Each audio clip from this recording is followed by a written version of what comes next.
my smooching time!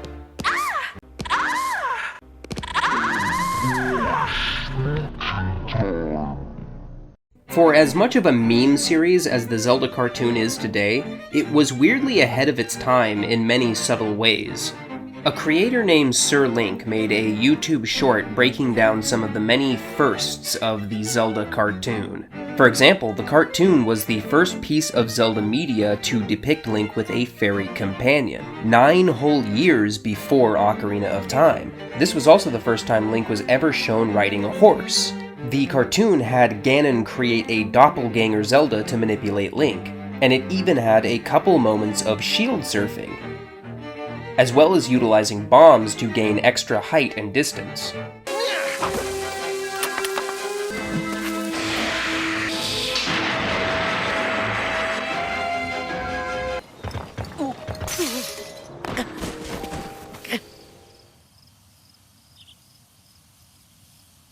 Regardless of whether Nintendo's actually been secretly taking inspiration from this old cartoon, or if it's really more of a coincidental Simpsons did it type scenario, it's clear that the TV show covered a lot of early ground during its short runtime. There are even more examples left in Sir Link's video, so I'll leave a link to that in the description.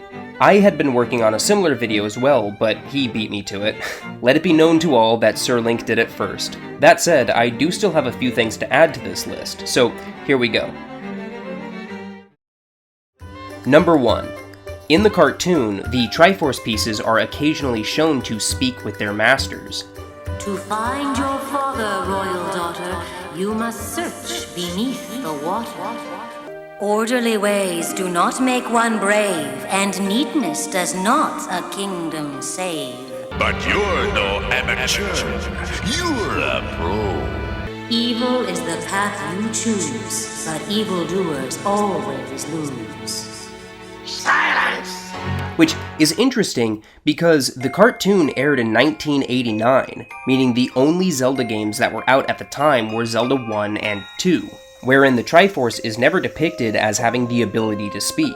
What's weird is that in the very next Zelda game to release after this cartoon aired, which was A Link to the Past in 1991, the Triforce speaks directly to Link at the end of the game. So, funnily enough, this aspect of the Triforce that was completely made up by the cartoon was retroactively canonized 2 years after it aired. But what's even weirder is the fact that A Link to the Past marked both the first and last time that the Triforce was given a speaking role. Number 2. The Zelda cartoon was the first to really lean into the evil sorcerer persona of Ganon. Since the only Zelda games that existed at the time were 1 and 2, and Ganon was dead in the latter, that really only left the first game for the cartoon to draw inspiration from for Ganon. But in the original game, Ganon wasn't really the sorcerer type. He was portrayed more so as just a powerful, brutish monster. That's not to say that he didn't possess magic at all, he did shoot fireballs, but at the same time, so did almost every boss in that game. Ganon could turn invisible, but that was about it. He was kinda just a big, scary pig monster with a couple vaguely magic abilities. But in the cartoon, they go full-on dark wizard with him, making that his whole shtick. Looks like Ganon's got some new magic. Oh, we're going to have a showdown with that evil wizard. He summons monsters, shoots lasers, flies, teleports, uses magic staffs, and generally just does a whole bunch of wizard stuff.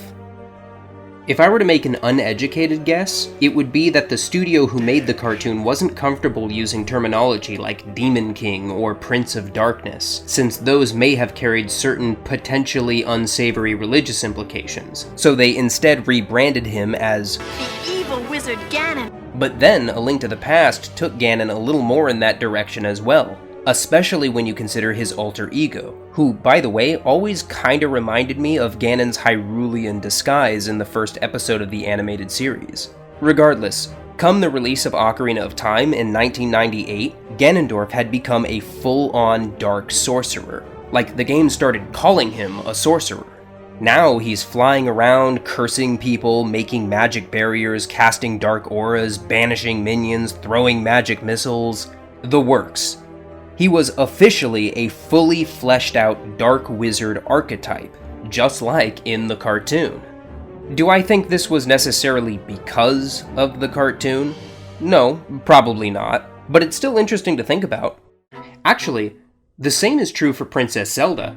In the first two games, Zelda was never depicted as any sort of spellcaster, like at all. Even Link casted spells in the second game, but Zelda just stood in the back room during the first game and slept in bed for the entire second game, and that's it.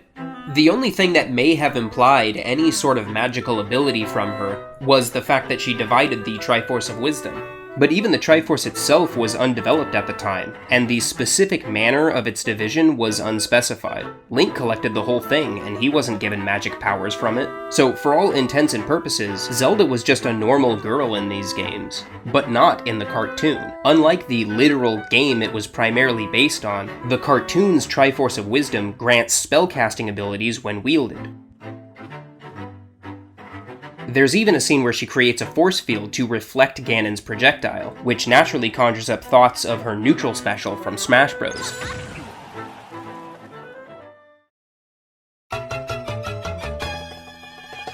Number 3.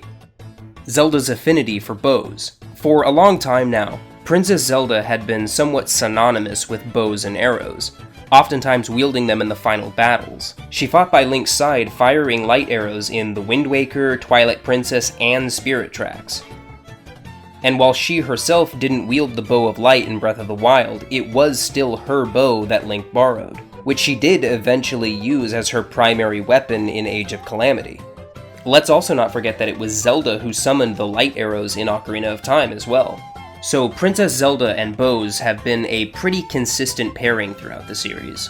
But the Zelda cartoon did that first. And by that, I don't just mean that she shot a bow at one point in the series. I mean, it tends to be her preferred weapon. Princess Zelda never really took a very active role in the earliest Zelda games, but that wasn't the case in the TV show. Here, she's very often sticking with Link and fighting by his side against the forces of Ganon. And in stark contrast to Link, who tends to stick almost exclusively to his sword, Zelda is quite consistently shown to particularly favor the bow, or in some cases a crossbow. Even in the Zelda episode of Captain N, the Game Master, which was produced by the same studio, Zelda keeps whipping out this bow that, in my opinion, looks suspiciously like the Bow of Light. Number 4. The Zelda cartoon featured the first significant look at Hyrule Castle and its surrounding castle town.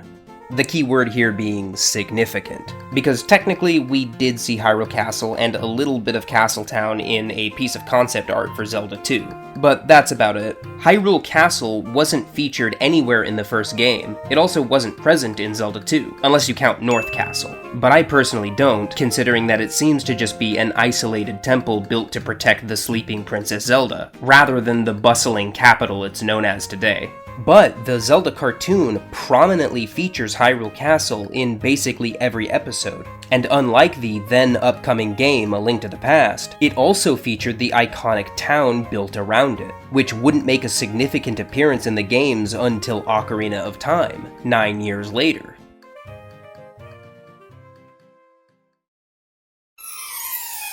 Number 5. The Hero's Awakening. Link's adventure, beginning with the end of his slumber, has been a long-standing tradition in the Zelda series, likely to introduce players to the world of Hyrule in an organic way, or perhaps to symbolically represent the awakening of the spirit of the hero within a humble individual. Whatever the truth may be, most Zelda games begin this way, going all the way back to A Link to the Past in 1991. But wouldn't you know it, the introduction of the very first episode of the cartoon series begins with Link waking up in bed, likely to introduce audiences to the world of Hyrule through Link's perspective. Number 6. The word hero being used as an official title for Link. Nowadays, when we think of the many different Links throughout the series, we tend to refer to them by their various titles. The Hero of Time, the Hero of Winds, the Hero of the Wilds, etc. The role of the legendary hero is a title that is reverberated both in-universe and out. Here's the thing though. At the risk of sounding like a broken record, the animated series only had the first 2 games to work with when adapting its story. And while Link obviously was a hero in these first two games, that was really more of just an accurate assessment of the type of person he was, and didn't hold the lore significance that it does today. To put this into perspective, the word hero is used 2 times throughout the entirety of these first 2 games. Once by Zelda after Link destroys Ganon, and once by a mother when Link rescues her child. And neither of their manuals make any reference to the legendary hero. Meanwhile, A Link to the Past uses the word hero 26 times throughout its story. This is partially due to the fact that it was a more story-rich game than the first 2, but it's also because the concept of the hero of Hyrulean prophecy was specifically a plot point introduced into Zelda lore by A Link to the Past, which was the first game starring a different incarnation of Link. Interestingly, the term hero is used quite often in the animated series as well, somewhere over 30 times throughout its short 3-hour runtime. So it's clear right off the bat that the show lingers on this title much more than the actual games it was based on.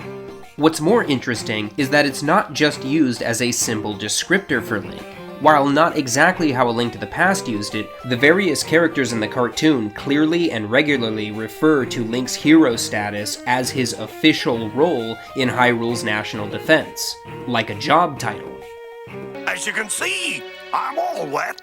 Speaking of all wet, where's our local hero? He should be hearing this. Come out, hero. Farewell, hero. Take this, hero. Get dressed, hero. Spare me the drama and get to work, hero! Let's go, hero! So get to it, hero. Dive in and find it. Hey, why me? 'Cause you're the hero, hotshot.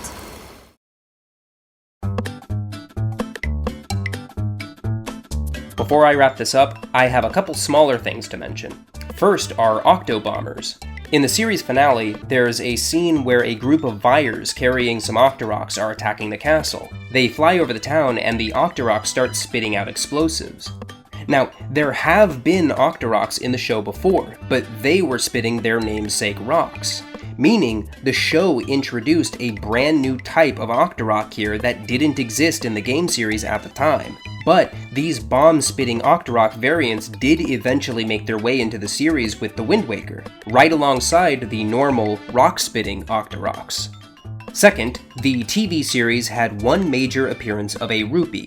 At the time, the only game to feature rupees was the first game, in which yellow was worth 1 and blue was worth 5. But the rupee in the show is red, marking the first ever appearance of a red rupee in any Zelda-related media. Oh yeah, also, Ganon in the game was blue, but for whatever reason the cartoon made him this sort of greenish-brown, which would end up being exactly what Ganondorf's skin tone was in Ocarina of Time. I'm sure this was a coincidence, but I just think it's funny to put them all together like an Animorphs cover. Let me think. This was the first time that Link was shown to take an interest in fishing. Okay, that's all I got. That's everything I have to add to Sir Link's list. Again, there's a link to his short in the description if you're interested to hear a few more things that the Zelda cartoon did first. And with that said...